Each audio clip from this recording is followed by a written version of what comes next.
നമസ്കാരം. Gym Ron ഒരുപക്ഷേ നിങ്ങളിൽ പലരും കേട്ടിട്ടുള്ള പേരാണത്. അദ്ദേഹത്തിന്റെ ജീവിതം മാറ്റിമറിക്കാൻ ശേഷിയുള്ള ചില ആശയങ്ങളിലേക്കാണ് നമ്മളിന്ന് കടന്നു ചെല്ലുന്നത്. പലപ്പോഴും നമ്മൾ ചിന്തിക്കാറില്ലേ, ജീവിതം ഒന്ന് മാറിയിരുന്നെങ്കിലെന്ന്. ജിം റോണിന്റെ ഏറ്റവും ശക്തമായൊരു ഫിലോസഫി ഇതാണ്: ഒരൊറ്റ ദിവസം കൊണ്ട് നിങ്ങളുടെ ജീവിതം മാറ്റിമറിക്കാൻ സാധിക്കും. അതെങ്ങനെയാണെന്ന് നോക്കാം. ശരിക്കും ഒറ്റ ദിവസം കൊണ്ട് ജീവിതം ശരിയാക്കാൻ പറ്റുമോ? ജിം റോണിന്റെ ഉത്തരം വളരെ ലളിതമാണ്: പറ്റും. അതിനു വേണ്ടത് നമ്മുടെ ഉള്ളിൽ തന്നെയുള്ള ചില വികാരങ്ങളെ തൊട്ടുണർത്തുക എന്നതാണ്. അപ്പോൾ എങ്ങനെയാണ് ഈ മാറ്റം തുടങ്ങുന്നത്? ജിം റോൺ പറയുന്നത് നമ്മുടെ ജീവിതത്തെ മാറ്റിമറിക്കാൻ കഴിവുള്ള 4 ശക്തമായ വികാരങ്ങളുണ്ട് എന്നാണ്. ആ വികാരങ്ങളാണ് മാറ്റത്തിന്റെ തുടക്കം. ഈ 4 വികാരങ്ങൾ ശ്രദ്ധിക്കുക: വെറുപ്പ്, തീരുമാനം, ആഗ്രഹം, പിന്നെ ദൃഢനിശ്ചയം. ഇതിലോരോന്നിനും നിങ്ങളെ മുന്നോട്ട് തള്ളാൻ ഒരു പ്രത്യേക ശക്തിയുണ്ട്.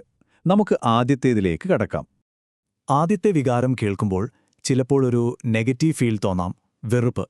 പക്ഷേ ഇതൊരു ചെറിയ ദേഷ്യമോ ഇഷ്ടക്കേടോ അല്ല. ഇതാ ഒരു പോയിന്റാണ്. മതി, ഇനി ഇത് സഹിക്കാൻ വയ്യ എന്ന് നിങ്ങൾ ഉറക്കെ പ്രഖ്യാപിക്കുന്ന ആ നിമിഷം. ആ ഒരു ദിവസമാണ് നിങ്ങൾ എല്ലാത്തിനും ഒരു വരയിടുന്നത്. ഒരുപക്ഷെ അത് സാമ്പത്തിക ഞെരുക്കത്തിനോടാകാം, അല്ലെങ്കിൽ ഒരു നുണയിൽ ജീവിക്കുന്നതിനോടാകാം, അതുമല്ലെങ്കിൽ ഒരു ശരാശരി ജീവിതം മടുത്തതുകൊണ്ടാകാം. അന്ന് നിങ്ങൾ പറയും, എനിക്ക് മതിയായി. ജിം റോൺ ഇതിനൊരു കഥ പറയാറുണ്ട്. വെറും 2 സെന്റ് ലാഭിക്കാൻ വേണ്ടി തനിക്കിഷ്ടമില്ലാത്ത വില കുറഞ്ഞ ബീൻസ് ഭാര്യ വാങ്ങുന്നത് കാണുന്ന ഒരാൾ. ആ നിമിഷം അയാൾക്ക് വെറുപ്പ് തോന്നുന്നു, ഈ ദാരിദ്ര്യത്തോട്. അന്ന് അയാൾ തീരുമാനിക്കുന്നു, ഇനി ഇങ്ങനെ പറ്റില്ല എന്ന്. അതാണ് തുടക്കം. വെറുപ്പ് തോന്നിത്തുടങ്ങിയാൽ അടുത്ത പടി തീരുമാനമാണ്. ഒരു മാറ്റം വേണമെന്ന് ഉറപ്പിക്കുന്ന ആ നിമിഷം, അത് ചിലപ്പോൾ നമ്മുടെ ഉള്ളിൽ നടക്കുന്ന ഒരു വലിയ യുദ്ധം പോലെയായിരിക്കും. ജിം റോൺ പറയുമായിരുന്നു, ഏറ്റവും ബുദ്ധിമുട്ടുള്ള കാര്യം ഒരു തീരുമാനമെടുക്കലാണെന്ന്.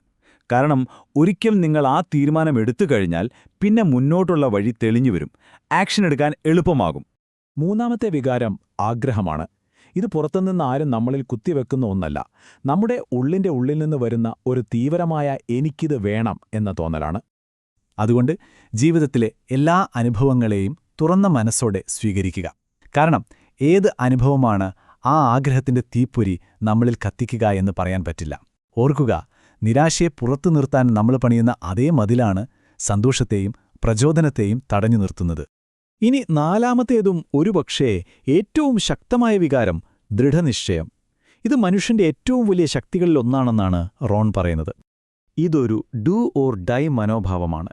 ഇതെന്റെ മലയാണ്, ഞാനിത് കയറും. ഒന്നുകിൽ നിങ്ങൾ എന്നെ മുകളിൽ നിന്ന് കൈവീശുന്നത് കാണും, അല്ലെങ്കിൽ ഇതിന്റെ സൈഡിൽ ഞാൻ മരിച്ചു കിടക്കുന്നുണ്ടാകും. ഈയൊരു ഉറച്ച തീരുമാനമാണ് ദൃഢനിശ്ചയം. അപ്പോൾ നമ്മൾ 4 വികാരങ്ങൾ കണ്ടു: വെറുപ്പ്, തീരുമാനം, ആഗ്രഹം, ദൃഢനിശ്ചയം. പക്ഷേ ജിം റോൺ ഒരു വലിയ മുന്നറിയിപ്പ് തരുന്നുണ്ട്. ഈ വികാരങ്ങൾ മനസ്സിൽ തോന്നിയാൽ മാത്രം പോരാ, അവയെ പ്രവൃത്തിയിലേക്ക് മാറ്റണം. അതാണ് ഏറ്റവും പ്രധാനം. വെറുതെ മനസ്സിൽ ആഗ്രഹിച്ചുകൊണ്ടിരുന്നാൽ അതൊരു വ്യാമോഹമായി മാറും. എന്നാൽ അച്ചടക്കത്തോടെ അതിനുവേണ്ടി പ്രവർത്തിച്ചാലോ അത്ഭുതകരമായ ഫലങ്ങൾ കാണാൻ സാധിക്കും. വെറുതെ പറയുന്നതും പ്രവർത്തിക്കുന്നതും തമ്മിൽ വലിയ വ്യത്യാസമുണ്ട്. വാക്കുകൾക്ക് പ്രവൃത്തിയുടെ പിൻബലം നൽകുമ്പോൾ എന്ത് സംഭവിക്കുമെന്നതിന് ചരിത്രത്തിലെ ഏറ്റവും ശക്തമായൊരു ഉദാഹരണമാണ് അദ്ദേഹം എടുത്തു കാണിക്കുന്നത്. ഹോളോകോസ്റ്റ് എന്ന ഭീകരതയ്ക്ക് ശേഷം ജൂതന്മാർ ഇനിയൊരിക്കലും എന്ന് വെറുതെ പറഞ്ഞില്ല. അവരൊരു രാഷ്ട്രം കെട്ടിപ്പടുത്തു, അതിനെ സംരക്ഷിക്കാൻ ഒരു സൈന്യത്തെ ഉണ്ടാക്കി, രാജ്യത്തിന്റെ സമ്പത്തും ജീവനും അതിനായി ചെലവഴിച്ചു. അതായിരുന്നു അവരുടെ പ്രവൃത്തി.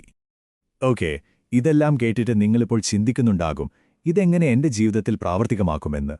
അതിനായി നിങ്ങളോട് തന്നെ ചോദിക്കാൻ റോൺ 4 ലളിതമായ ചോദ്യങ്ങൾ തരുന്നുണ്ട്. ആദ്യത്തെ ചോദ്യം: എന്തിന്? നിങ്ങൾ എന്തിന് ഇങ്ങനൊരു മാറ്റത്തിന് ശ്രമിക്കണം? ഈ ചോദ്യത്തിനുള്ള ഏറ്റവും നല്ല ഉത്തരം അടുത്ത ചോദ്യത്തിലുണ്ട്: എന്തുകൊണ്ട് പാടില്ല? അല്ലാതെ വേറെന്താണ് നിങ്ങൾ ഈ ജീവിതം കൊണ്ട് ചെയ്യാൻ പോകുന്നത്? മൂന്നാമത്തെ ചോദ്യം: എന്തുകൊണ്ട് നിങ്ങളായിക്കൂടാ? നിങ്ങളൊന്ന് ചുറ്റും നോക്കൂ. വളരെ പരിമിതമായ സാഹചര്യങ്ങളിൽ നിന്ന് എത്രയോ പേർ അവിശ്വസനീയമായ കാര്യങ്ങൾ നേടിയിരിക്കുന്നു. അപ്പോൾ എന്തുകൊണ്ട് നിങ്ങൾക്കായിക്കൂടാ?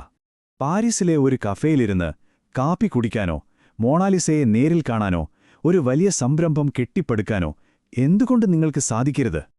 അവസാനം ഏറ്റവും പ്രധാനപ്പെട്ട ചോദ്യം ഇതാണ്: എന്തുകൊണ്ട് ഇപ്പോൾ തന്നെ തുടങ്ങിക്കൂടാ? നാളേക്ക് മാറ്റിവെക്കുന്നത് എന്തിന്?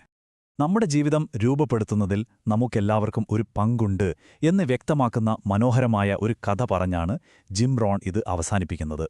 ഈ മറുപടിയിലെ സന്ദേശം വളരെ വ്യക്തമാണല്ലേ? എല്ലാം ദൈവം തരുമെന്ന് പറഞ്ഞ് നമ്മൾ വെറുതെ ഇരുന്നാൽ പോരാ. നമ്മൾ നിഷ്ക്രിയരായ കാഴ്ചക്കാരല്ല.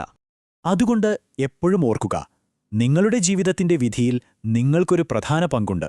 ആരുമത് നിങ്ങൾക്ക് വേണ്ടി ചെയ്തു തരില്ല. അപ്പോ അവസാനത്തെ ചോദ്യമിതാണ്, ആ പങ്ക് ഏറ്റെടുക്കാൻ നിങ്ങൾ തയ്യാറാണോ? എന്തുകൊണ്ട് ഇപ്പോൾ തന്നെ തുടങ്ങിക്കൂടാ?